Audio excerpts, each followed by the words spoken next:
आज आप लोग के बीच टॉप 30 प्रश्न लेकर उपस्थित हैं जो नवीन पाठ्यक्रम पर आधारित है। तो आप लोग का पहला क्वेश्चन जो है कि विषुवत रेखा निम्न में से किस देश से होकर गुजरती है। विषुवत रेखा निम्न में से किस देश से होकर गुजरती है। कनाडा, ब्राज़ील, चीन, सऊदी अरब या भारत। तो देखिए विषुवत रेखा जो है वो ब्राज़ील से होकर गुजरती है। विषुवत रेखा ब्राज़ील से होकर गुजरती है। नेक्स्ट क्वेश्चन है कि फाहियान किसके शासनकाल में भारत आया था।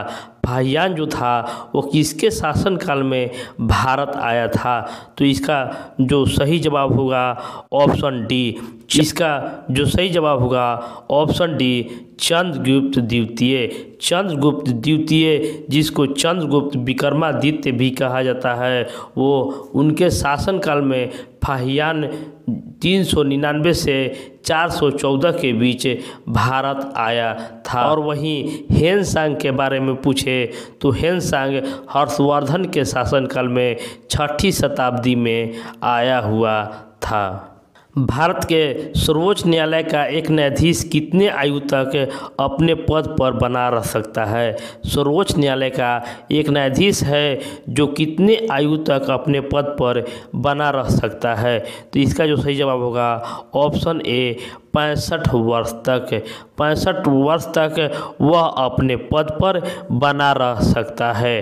नेक्स्ट क्वेश्चन है कि निम्नलिखित में से कौन सा छद्म नाम नहीं है।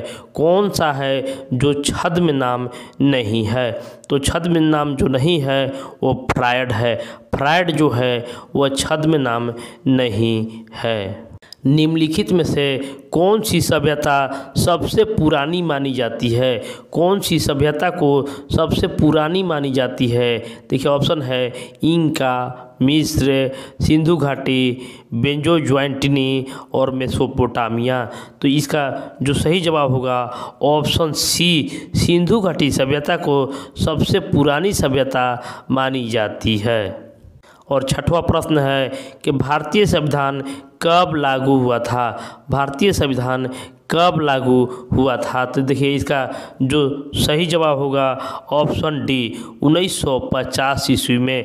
भारतीय संविधान 26 जनवरी 1950 ईस्वी को लागू हुआ था। इसलिए इस दिन को गणतंत्र दिवस के रूप में मनाया जाता है। पारंपरिक तौर पर किसे इलायड का लेखक माना जाता है।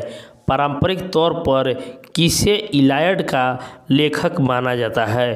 तो जो इलायड का लेखक जो हैं वो होमर को माना जाता है। इलायड का होमर को माना जाता है। और अगला क्वेश्चन है विश्व का सबसे ऊंचा जलप्रपात कौन सा है। विश्व का सबसे ऊंचा जलप्रपात कौन सा है। तो ये आप लोग को याद रहना चाहिए कि सबसे ऊंचा जो जलप्रपात है वो एंजल जलप्रपात है। कौन सी पर्वत श्रृंखला विश्व में सबसे बड़ी है। कौन सी पर्वत श्रृंखला जो है वो विश्व में सबसे बड़ी है। तो देखिए एंडीज जो पर्वत श्रृंखला है वो विश्व में सबसे बड़ी है। और अगला क्वेश्चन है कि विश्व की सबसे बड़ी झील कौन है। विश्व की सबसे बड़ी झील कौन है। तो ये हो जाएगा कैस्पियन सागर। बेडोइंस क्या है। बेडोइंस क्या है।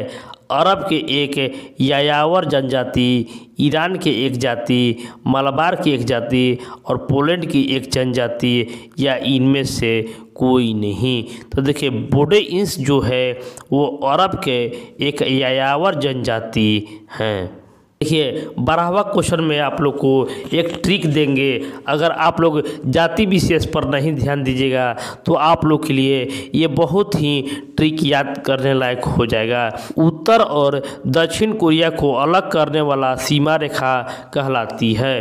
देखिए उत्तर और दक्षिण कोरिया को अलग करने वाली सीमा रेखा क्या कहलाती है। तो देखिए इसका जो सही जवाब होगा 38वीं समानांतर। तो इसका मैंने कहा था कि ट्रिक हम देंगे।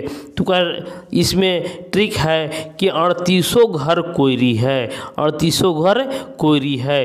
इसलिए आप लोग याद करिएगा कि 38वीं समानांतर रेखा जो है वो उत्तर से दक्षिण तक कोयरी यानी कुशवाहा जाति है। अल्बाट्रॉस क्या है। अल्बाट्रॉस क्या है? तो इसका जो सही जवाब होगा उत्तरी प्रशांत का एक समुद्री पक्षी।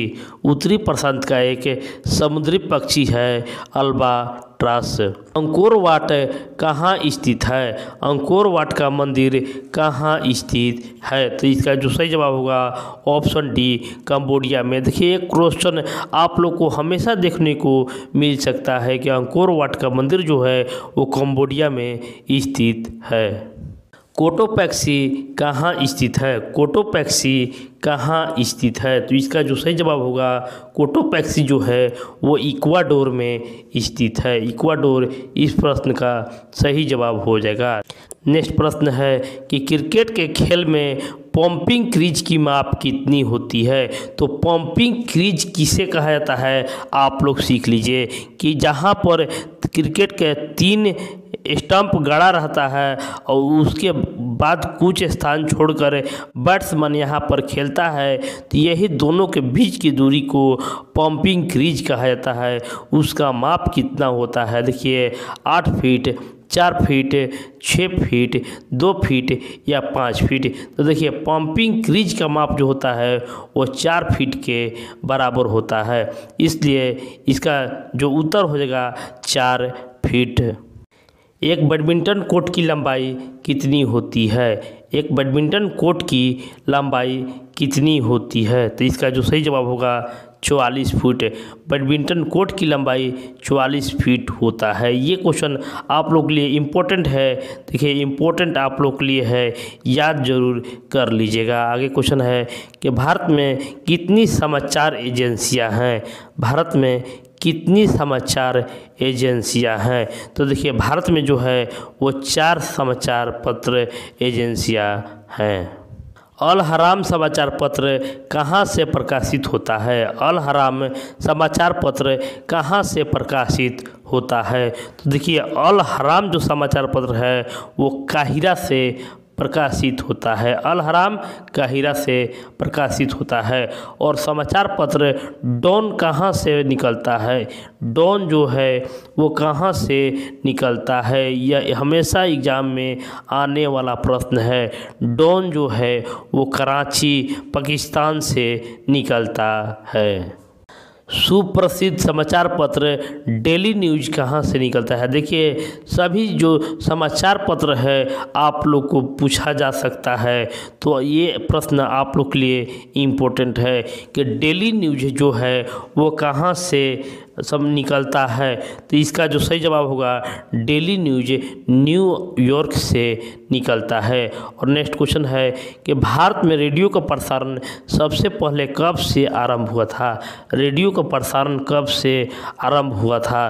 तो ये 1927 ईस्वी से रेडियो का प्रसारण आरंभ हुआ था भारत में।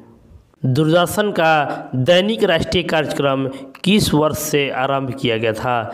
दूरदर्शन का दैनिक राष्ट्रीय कार्यक्रम किस वर्ष में आरंभ किया गया था? तो देखिए दैनिक राष्ट्रीय कार्यक्रम जो था वो 1972 से आरंभ किया गया था। और अगला क्वेश्चन है लोकसभा के निश्चित की गई अधिकतम सदस्यों की संख्या कितना है?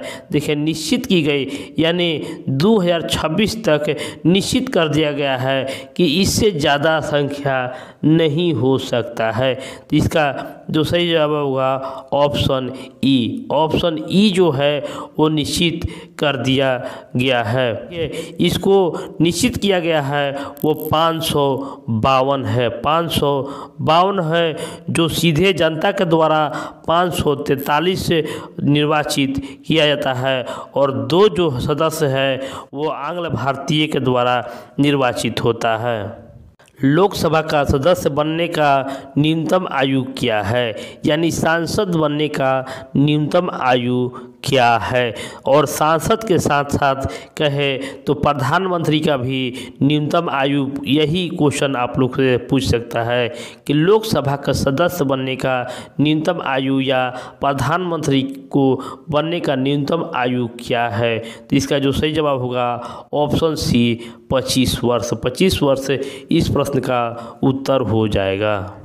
यूरोपियन इकोनॉमिक कम्युनिटी का मुख्यालय कहाँ है? यूरोपियन इकोनॉमिक कम्युनिटी का मुख्यालय कहाँ है? तो इसका जो सही जवाब होगा ब्रुसेल्स में। ब्रुसेल्स में यूरोपियन कम्युनिटी का मुख्यालय स्थित है। वॉल स्ट्रीट किसके लिए प्रसिद्ध है? वॉल स्ट्रीट किसके लिए प्रसिद्ध है? तो इसका जो सही जवाब होगा यह न्यूयॉर्क का स्टॉक एक्सचेंज स्थित है। वॉल स्ट्रीट जो है यहाँ पर न्यूयॉर्क का स्टॉक एक्सचेंज स्थित है। विदेशी देशों के सभी राजदूतों या कमिश्नरों को प्रत्यक्ष पत्र किसके द्वारा प्राप्त किया जाता है? देखिए क्वेश्चन है, विदेशी देशों के सभी राजदूतों या कमिश्नरों के प्रत्यक्ष रूप से किसके द्वारा प्राप्त किया जाता है? तो देखिए इसका जो सही जवाब होगा राष्ट्रपति के द्वारा। राष्ट्रपति के द्वारा प्रत्यक्ष पत्र प्राप्त किया जाता है। किसके शासनकाल में के दौरान देशी पत्र समाचार दर्पण प्रकाशित हुआ था? समाचार दर्पण किसके द्वारा प्रकाशित किया गया था? देखिए Lord Curzon, Lord Minto, Lord William Bentinck, marks of Hastings, देखिए और है लॉर्ड माउंटबेटन। तो इसका जो सही जवाब होगा देखिए हेस्टिंग्स जो है, हेस्टिंग्स के समय देशी पत्र समाचार दर्पण प्रकाशित हुआ था। और इस वीडियो का लास्ट प्रश्न है कि संविधान के किस अनुच्छेद के अधीन भारत के राष्ट्रपति राष्ट्रीय आपात की घोषणा कर सकता है? तो देखिए भारत के राष्ट्रपति राष्ट्रीय आपात की घोषणा कर सकता है। तो इसका जो सही जवाब होगा ऑप्शन बी 352 की तरह। तो देखिए इसका भी एक ट्रिक आप लोग याद रखिएगा कि आसवी से अच्छा है आसवा से याद रखिएगा कि आस से आपात होता है और यहाँ पर स से शासन यानी राष्ट्रपति शासन होता है, वा से बीत होता है, यानी 52, 56 और 60 है। आप लोग 352, 356 से देखिए राष्ट्रपति शासन होता है और 360 से होता है वित्त विभाग। तो इस तरह से आप लोग इसको याद कर सकते हैं। और इसी तरह हमारे चैनल को आप लोग सपोर्ट करते रहिए, लाइक करते रहिए, शेयर करते रहिए और चैनल को सब्सक्राइब करते रहिए। धन्यवाद।